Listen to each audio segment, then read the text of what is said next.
Hello friend, कैसे हो आप सब लोग। आज हम बात करेंगे जो हमारा सेकंड और जो पेपर होने वाला है, जिसमें हमारे पर्सनल यानी बायोलॉजी का पेपर होगा। उसमें साइको भी पूछी जाएगी हमसे और 30 क्वेश्चन आएंगे। 16 नंबर का हमारा ये साइको का पोर्शन आने वाला है। तो साइको आप कहाँ से पढ़ें, और साइको वैसे फ्री में भी अपने को यूट्यूब वगैरह पे सारी जो क्लासेस वो नहीं डल रही हैं। तो यहाँ पे हमने खुद से नोट्स बनाए हैं उसको, और आपको ये बताना कि ये मनोविज्ञान की फर्स्ट यूनिट है, जिसमें मनोविज्ञान का विस्तार दे रखा है, क्या होती है मनोविज्ञान। उसके अलावा उसमें कौन कौन से जो साइंटिस्ट है उन्होंने अपने अपने क्या क्या मत यहाँ पे रखे हैं, उसके बारे में आज हम बात करने वाले हैं। तो आपने जितनी भी क्लासें देखी हैं और आपको कैसी लग रही है ये ज़रूर बताइएगा, और अगर वीडियो अच्छा लगे तो लाइक कीजिए और ज़्यादा से ज़्यादा इसको शेयर कीजिएगा।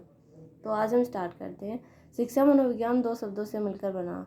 मनोविज्ञान का यहाँ पे अर्थ हो जाता है मन का अध्ययन करने वाली विज्ञान। ओके, उसके बाद में बात करते हैं इन दो शब्दों की, जिसमें शिक्षा मनोविज्ञान मिलके बना है। शिक्षा और मनोविज्ञान। ओके, शिक्षा हो गई और एक हो गया हमारा मनोविज्ञान।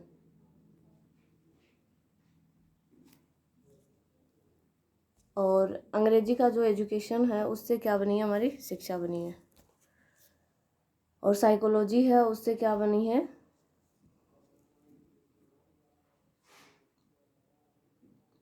अगर हम एजुकेशन की उत्पत्ति की बात करें तो वो एजुकेटम कोई शब्द है, उससे इसकी उत्पत्ति हुई है। और ये एजुकेटम शब्द किस भाषा का शब्द है, लैटिन भाषा का। ये आपसे पूछ सकता है। ई और ड्यूको, ई का मतलब होता है यहाँ पे अंदर, और ड्यूको का मतलब हो जाएगा बाहर।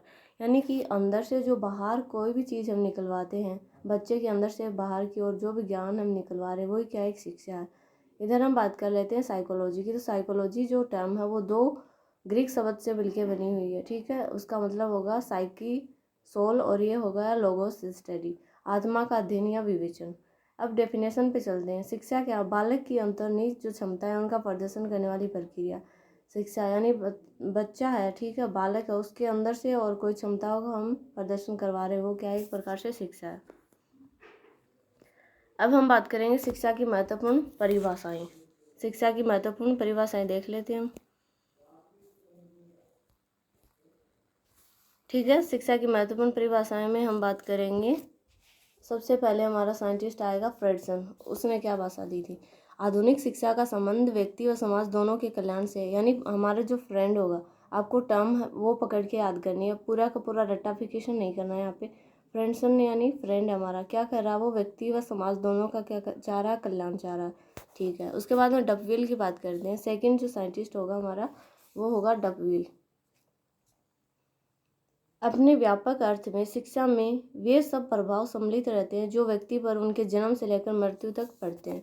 डफविल की आप याद रखोगे, वो सारे प्रभाव जो व्यक्ति को जन्म से और मृत्यु तक क्या करने पड़ते हैं, सम्मिलित करने पड़ते हैं, वो क्या है, शिक्षा है। उसके अलावा यूलिच ने क्या कहा, शिक्षा व्यक्तियों के द्वारा और व्यक्तियों के लिए ही की जाने वाली प्रक्रिया। यहाँ पे जो व्यक्ति शब्द है तीन प्रकार से आया और तीनों में अलग अलग इसका अर्थ है। यहाँ पे मैं पूरा डिस्कशन करने वाली हूँ। ये सामाजिक प्रक्रिया है और समाज के संपूर्ण स्वरूप व कार्यों से इसे स्तर नहीं किया जा सकता। यानी कि शिक्षा है व्यक्तियों की, यानी व्यक्ति तो शिक्षा को करवाता है और व्यक्तियों को ही शिक्षा के लिए बनाया जाता है।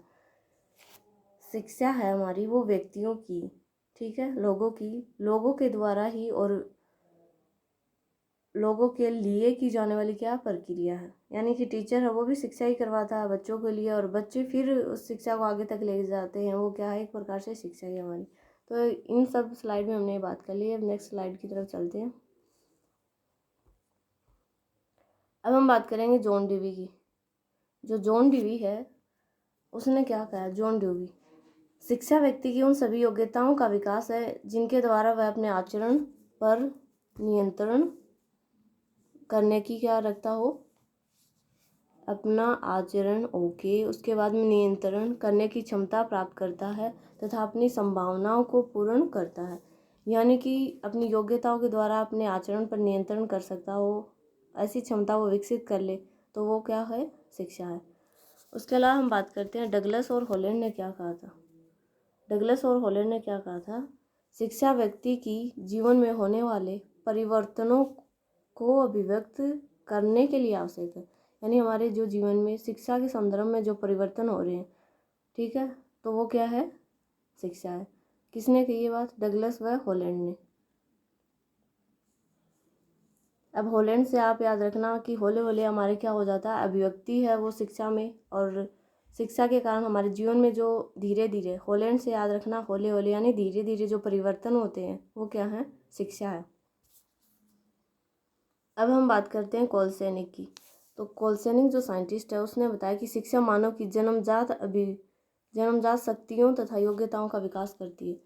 ठीक है, तो जो कोलसेनिक है उसने क्या बताया है कि हम कॉल करेंगे तो हमें शक्ति मिलेगी। आपको याद रखना, से शक्ति याद रह जाएगा। जो जन्मजात शक्तियाँ हमारी योग्यता उसका विकास करती है वो क्या है, शिक्षा है।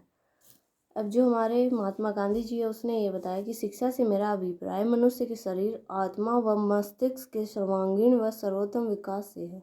यानी गांधी जी हमारे थे, वो ये चाहते थे कि शिक्षा से तात्पर्य होना चाहिए कि मनुष्य का संपूर्ण विकास हो सके, उसकी आत्मा का, मस्तिष्क का, उसके अलावा उसका फिजिकली, मेंटली, यानी सब कुछ सर्वोत्तम विकास ही शिक्षा का नाम उन्होंने दिया है।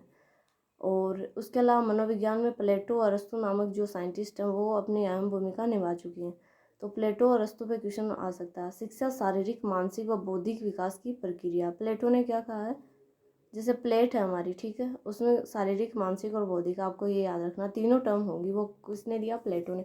इसलिए आपको टर्म बना बना के और ये क्वेश्चन है ये याद करने होंगे, क्योंकि जो डेफिनेशन है वो काफ़ी, वो एक दूसरे में मिली हुई है, जिससे आप आसानी से अलग नहीं कर सकते। लेकिन अगर आप टर्म को याद करोगे, इनकी जो टर्म है उनको लेके याद करोगे तो अच्छे से याद हो जाएंगे, क्योंकि इतनी हार्ड नहीं है अगर अपन अच्छे से मन लगा के कोई स्टडी कर दें तो। अरस्तु की बात करते हैं तो स्वस्थ शरीर में स्वस्थ मस्तिष्क का निर्माण शिक्षा का कार्य है। यानी कि शिक्षा ग्रहण करने के लिए हमको पहले अपने शरीर को स्वस्थ रखना होगा, उसके अलावा अपने मन को और हमारे मस्तिष्क को स्वस्थ रखना होगा, जिससे हमें शिक्षा अच्छे से प्राप्त हो सकती है। तो आप भी अगर कोई भी शिक्षक की क्लास ले रहे हो आप, तो उससे पहले आपको अच्छे से अपने मन और अपने शरीर को स्वस्थ करके बैठना। वहाँ पे कहीं किसी प्रकार की कोई भी गणना या कोई भी आशंका वो लेके नहीं बैठना। आपको खाली माइंड से, और कोई भी क्लास लो, चाहे मैथ की ले रहे हो, हिंदी की, इंग्लिश की, या फिर अपने खुद के बायोलॉजी के सब्जेक्ट की ले रहे हो, साइको की ले रहे हो, तो ये जो साइको जो सब्जेक्ट है वो आपको एग्ज़ाम क्लियर करवाने के लिए नहीं है, ये तो आपके मेंटली और जो फिजिकली हेल्थ है उसको भी सुधारने में आपकी मदद करेगा।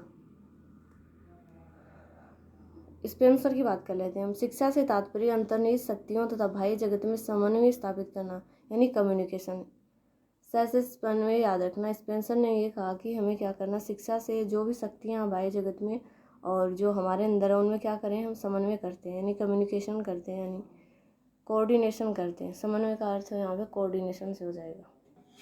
तो ये पूरा हमने पढ़ लिया है, ये जितने भी साइंटिस्ट हैं उनके बारे में पढ़ लिया। अब नेक्स्ट जो हमारी क्लास आएगी उसमें हम और साइको के पार्ट पढ़ेंगे, साइको के कार्य क्षेत्र क्या क्या हैं, साइको हमें कैसे पढ़ने में हेल्प करती है, उसके अलावा बच्चों को कैसे सिखाने में आवश्यक है, बच्चों का कैसे शारीरिक, मानसिक, बौद्धिक विकास करती है, उसके अलावा एग्जाम में कैसे क्वेश्चन आ रहे हैं, क्योंकि डेफिनेशन पे क्वेश्चन पूछ लिया जाएगा। उसके अलावा जो रूल्स हमारे, किसने कौन सा रूल्स दिया, उसके बारे में भी क्वेश्चन आ जाएगा एग्जाम में।